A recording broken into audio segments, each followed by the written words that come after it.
हिंगनघाट विधानसभा क्षेत्र में कुल 3,500 दिव्यांग दर्ज है। उनमें से 2,000 लोग दूसरों पर निर्भर है, क्योंकि उनके पास रहने के लिए घर भी नहीं है। ऋतुओं में निरंतर परिवर्तन में उन्हें स्थायी आवास उपलब्ध कराया जाए और 10,000 रुपये महीना जीवन यापन के लिए दिया जाए। इसी मांग को लेकर युवा नेता डॉक्टर उमेश वावरे ने मांगनी निवेदन माननीय जिलाधिकारी वर्धा मार्फत माननीय मुख्यमंत्री एकनाथ शिंदे इन्हें दिया। इस अवसर पर कई मान्यवर उपस्थित थे।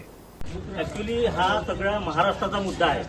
दिव्यांगांना आतापर्यंत न्याय मिळत नाही आहे। आज हिंगणघाट विधानसभा क्षेत्रामध्ये जवळपास 3,500 दिव्यांग व्यक्ती आहेत। त्यांच्यापैकी 2,000 असे लोक आहेत त्यांना राहण्याचं घर सुद्धा नाही आहे। अशा परिस्थितीमध्ये आमच्या हिंगणघाटमध्ये जे माडाचे क्वार्टर आहे हे भरपूर दिवसापासून खाली आहे आणि तिथं राहण्यासाठी कोणी तयार नाही। अशा परिस्थितीत अशा लोकांना जर दिव्यांग लोकांना जर राहायला दिले घर तर काय प्रॉब्लेम आहे, त्यांचं जीवन उज्ज्वल होईल आणि ते खाली राहण्यापेक्षा कमीत कमी त्यांचं जीवनमान उंचावेल। दुसरा महत्त्वाचा मुद्दा म्हणजे यांना 1,500 रुपये पेन्शन महाराष्ट्र शासन देते, तर हे 1,500 मध्ये यांचं जीवन हे चांगल्या प्रकारे जगू शकत नाही। त्याकरिता यांना जवळपास किमान 10,000 रुपये प्रतिमाह पेन्शन मिळालं पाहिजे, कारण की आंध्र प्रदेश गव्हर्नमेंट हे जवळपास 6,000 रुपये पेन्शन देत आहे। अशा परिस्थिती महाराष्ट्र एवढा सक्षम राज्य असून हे 10,000 त्यांना पर मंथ पेन्शन का देऊ शकत नाही?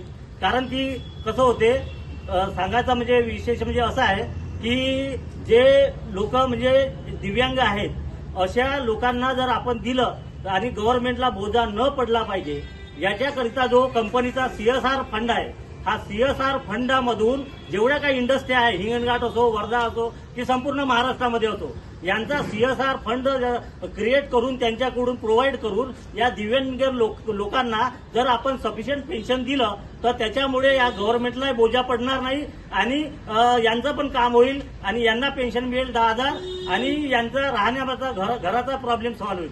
अशा पद्धतीनं जर आता मी मागे 24 तारखेला SDO मार्फत कलेक्टर साहेबांना निवेदन दिले आहे। आता 1 महिना झाला अजून त्याच्यावर काही ऍक्शन झाली नाही।